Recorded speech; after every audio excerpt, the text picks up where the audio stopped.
వి gold trusted gold buyers తాకట్టులో ఉన్న బంగారాన్ని విడిపించి ఈ రోజు ఉన్న మార్కెట్ ధరకే కొనబడును. మరిన్ని వివరాలకు సంప్రదించండి 7710772020 చెప్పి మేము పెద్ద ఎత్తున పోరాటం చేస్తూ ఉన్నాం. అందులో ప్రధానమైనటువంటి అంశం 42% రిజర్వేషన్లు బీసీలకు ఇచ్చినాకనే లోకల్ బాడీకి వెళ్లాలనేటటువంటి అంశం. ఆ అంశం మీద ప్రధానంగా పోరాటం చేయడం జరిగింది. దాని ఫలితంగా అసెంబ్లీలో 2 బిల్లులు కూడా పెట్టి మరి పాస్ చేయడం జరిగింది. ఇవాళ అసెంబ్లీలో బిల్లులు పెట్టి పాస్ అయిన తర్వాత కాంగ్రెస్ పార్టీ రాజ్యాంగంలో ఉన్నటువంటి ఆర్టికల్ 243 క్లాజ్ డి ప్రకారం గవర్నమెంట్ ఆర్డర్ అంటే జీవో ఇచ్చి 42% రిజర్వేషన్లు ఇచ్చి ఎన్నికలకు వెళ్లేటటువంటి ఆస్కారం ఉన్నది. కానీ ఇక్కడ ఉండేటటువంటి కాంగ్రెస్ ప్రభుత్వం తమ యొక్క బీసీల ప్రేమను కేవలం మాటల వరకే పరిమితం చేస్తూ చేతలలో చూపించకుండా అవకాశం ఉండి కూడా మరి రిజర్వేషన్ కల్పించకుండా నెపం మొత్తం మేము బిల్లు పాస్ చేసినాం, రాష్ట్రపతి గారి దగ్గరికి పంపించినామని చెప్పి నెపమంతా కూడా రాష్ట్రపతి గారి మీద తోసేసి బీసీలకు రిజర్వేషన్ ఇవ్వకుండా ఎన్నికలకు వెళ్లేటటువంటి ప్రణాళిక రచించడం చాలా శోచనీయం. రేపు కేబినెట్ సమావేశం జరుగుతున్నది. ఆ కేబినెట్ సమావేశంలో లోకల్ బాడీ ఎన్నికలకు సంబంధించి మరి నోటిఫికేషన్ ఇస్తారని చెప్పి ప్రభుత్వం లీకులు ఇస్తున్నటువంటి సందర్భాన్ని చూస్తున్నాం. మరి అందుకోసమే పెద్దల కృష్ణయ్య గారిని కలిసి ఈ యొక్క ప్రజా వ్యతిరేక విధానాన్ని తప్పకుండా మనందరం కలిసికట్టుగా ఎదుర్కోవాల్సినటువంటి అవసరం ఉన్నది. రాష్ట్ర కేంద్ర ప్రభుత్వాల మీద ఒత్తిడి పెంచాలంటే ప్రజా ఉద్యమాలే దానికి మార్గంగా కనిపిస్తూ ఉన్నాయి.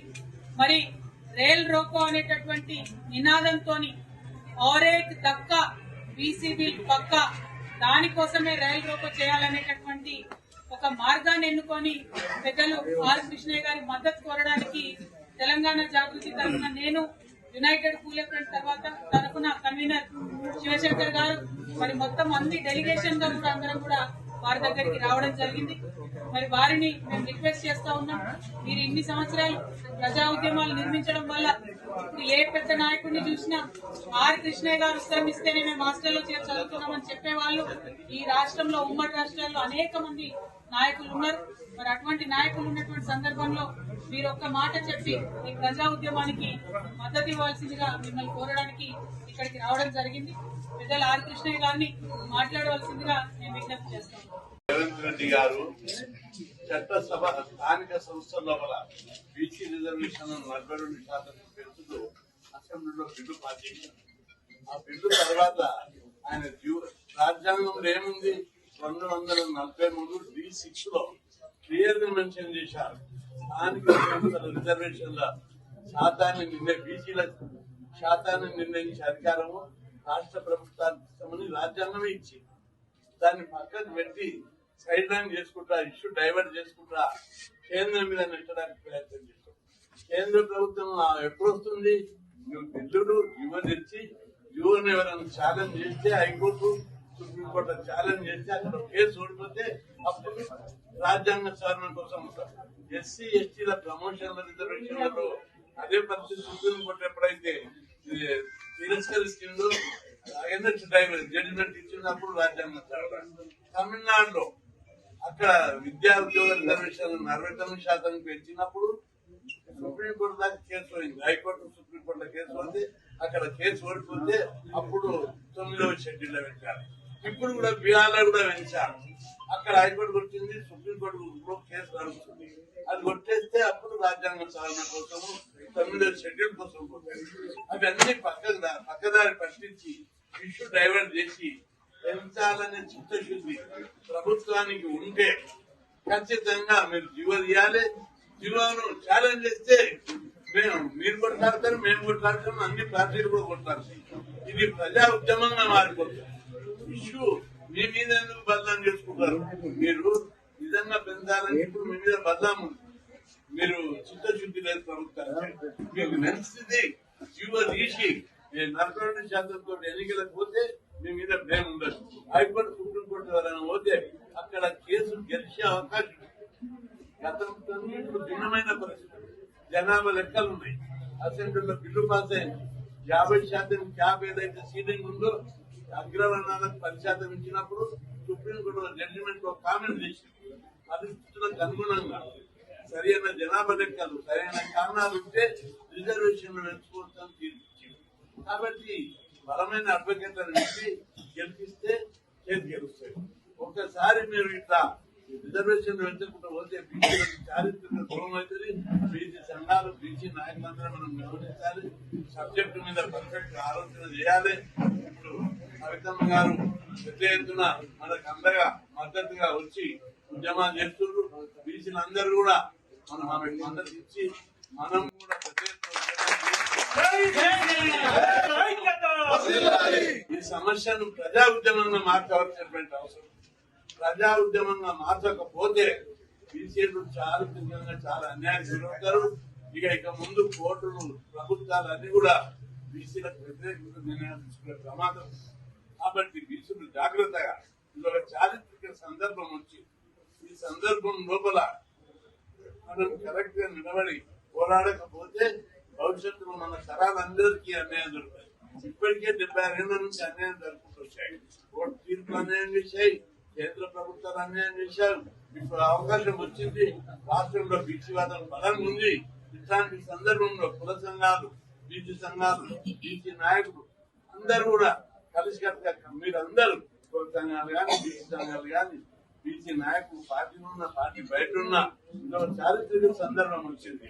ఇప్పుడు కనుక మనం కమిట్మెంట్ తో నిలబడకపోతే పోరాడకపోతే ఇది భవిష్యత్తులో పెద్ద ప్రమాదం. ఈ 42% కాదు కదా, ఇప్పుడు ఈ రిజర్వేషన్ ఉన్న రిజర్వేషన్ కూడా ఇంకా తగ్గే ప్రమాదం ఉంది. ఎందుకంటే జనాభా ప్రకారము ఎస్టీల జనాభా 10%. ఇప్పుడు ఎస్టీ రిజర్వేషన్ 6% నుంచి 10 పెరుగుతాయి. ఎస్సీల జనాభా 15 నుంచి జనాభా ప్రకారం 18 పెరుగుతాయి. ఇంకా బీసీలు తగ్గే అవకాశం ఉంది.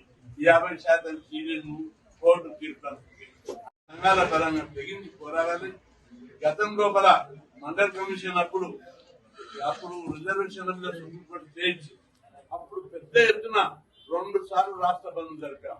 దాని ప్రభావం సుప్రీంకోర్టు రావాలి. 2001లో మనం అప్పుడు కూడా పెద్ద ఎత్తున సుప్రీంకోర్టు విద్యాసంస్థలు రిజర్వేషన్ పెడితే చేయించి అప్పుడు పెద్ద ఎత్తున కేసీఆర్ గారు, చంద్రబాబు గారు అందరూ రైల్వే రోడ్లు జరిపి రాష్ట్ర బంధు జరిపితే సుప్రీంకోర్టు కేంద్ర ప్రభుత్వం దిగొచ్చి రిజర్వేషన్ పెట్టారు. ఎప్పుడే కాదు ఏ చరిత్ర సందర్భంలో కోర్టును ప్రభుత్వాలు మనకు అనుకూలమైన నిర్ణయాలు రావాలంటే తప్పనిసరిగా పెద్ద ఎత్తున మనం చేయవలసినటువంటి అవసరం ఉంది. ఉద్యమాన్ని చేయకపోతే బీసీలు రైలు రోడ్లు చేయకపోయినా రస్తా రోడ్లు చేయకపోయినా ఏ ఉద్యమాలు బలమైన ఉద్యమాలు చేస్తే ఆ ఉద్యమం ఎవరి కోసం చేస్తుంది? మన కోసం చేస్తుంది. ఉద్యమాన్ని విస్తరింపజేయవలసిన బాధ్యత అందరి మీద ఉంది. పార్టీలకు అతీతంగా, కులాలకు అతీతంగా, వర్గాలకు అతీతంగా మనం ఆ ఉద్యమాన్ని లేపుకొని భుజాల మీద ఎత్తుకోకపోతే భవిష్యత్తులో బీసీలకు భవిష్యత్తు లేదు. కాబట్టి సోదరులందరూ ప్రతి ఉద్యమాన్ని మనం అందరం భుజాన్ని ఎత్తుకొని పోరాడాలి. అవకాశాన్ని ముందుపెట్టుకోవాలి. మన ఉద్యమాన్ని ముందు భుజాన్ని ఎత్తుకొని నడిపిస్తే మన కోసం పోరాడేవారు మరింత ముందుకు వస్తారు. లేకపోతే అది మాది కాదు, ఇది మాది కాదు, కవితమ్మ చేస్తుంది, కృష్ణ చేస్తుండ్రు, ఆ శాసనం చేస్తుంది, అట్లా వెనక్కి పోతూ ఎవరు 42% గురించి ఉద్యమం చేపట్టిన వీళ్ళందరూ కలిసికట్టుగా పెద్ద ఎత్తున మద్దతు చెప్పి ఈ సందర్భంగా విజ్ఞప్తి చేస్తున్నా. ఈ 42%కు పెంచకుండా ఎన్నికలు రేపు కేబినెట్ లో ఖచ్చితమైన నిర్ణయం తీసుకోవాలి. కోర్టు కేసులు ఏమున్నా ఖచ్చితంగా ప్రభుత్వం తరఫున కొట్టాడాలి. రేపు కేబినెట్ లో కొన్ని లిప్పులు వస్తున్నాయి. 42% లేకుండా రిజర్వేషన్ లేకుండా ఒకటి కుదరదు. ముఖ్యమంత్రి గారు కూడా పాజిటివ్ ఆలోచిస్తారని నేను అనుకుంటున్నా. ఇప్పుడు ప్రభుత్వము పులి మీద సవాల్ చేస్తుంది. పెంచకపోతే మాత్రము బీసీ ఇష్యూ పులి మీరు పెంచకపోతే బీసీలు మాత్రం వదిలిపెట్టే పరిస్థితి ఉండదు. తప్పనిసరి 42% రిజర్వేషన్లతో ఎన్నికలు జరపాలని ప్రభుత్వాన్ని డిమాండ్ చేస్తున్నా. లేకపోతే బీసీలు ఈ సందర్భం మండల్ కమిషన్ అప్పుడు సమసంగ్రామ పరిషత్ రామారావు రిజర్వేషన్ ఇచ్చినప్పుడు బంధులు జరిపాం. అసలు ఈ బంధులు ఇంతవరకు గతంలో జరగలేదు, ఇప్పుడు కూడా జరగలేదు. ఒక షాప్, ఒక బస్సు తిరగలేదు, ఒక షాప్ జరగలేదు, రోడ్డు మీద బస్సులు తిరగలేదు, ఒక మనిషి బయటకు రాలేదు. అట్లాంటి చారిత్రకమైనటువంటి ఉద్యమాలు 2 సందర్భాలలో రిజర్వేషన్ మీద జరిగాయి.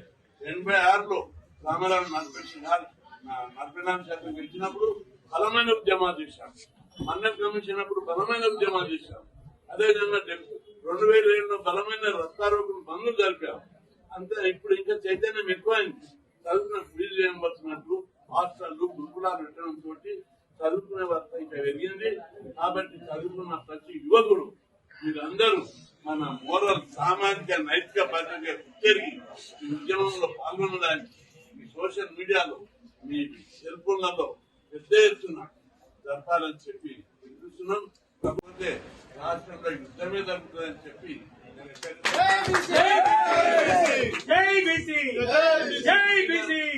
महात्मा ज्योतिराव फुले को రిజర్వేషన్ల మీద ఎవరు రాజకీయాలు చేయొద్దు.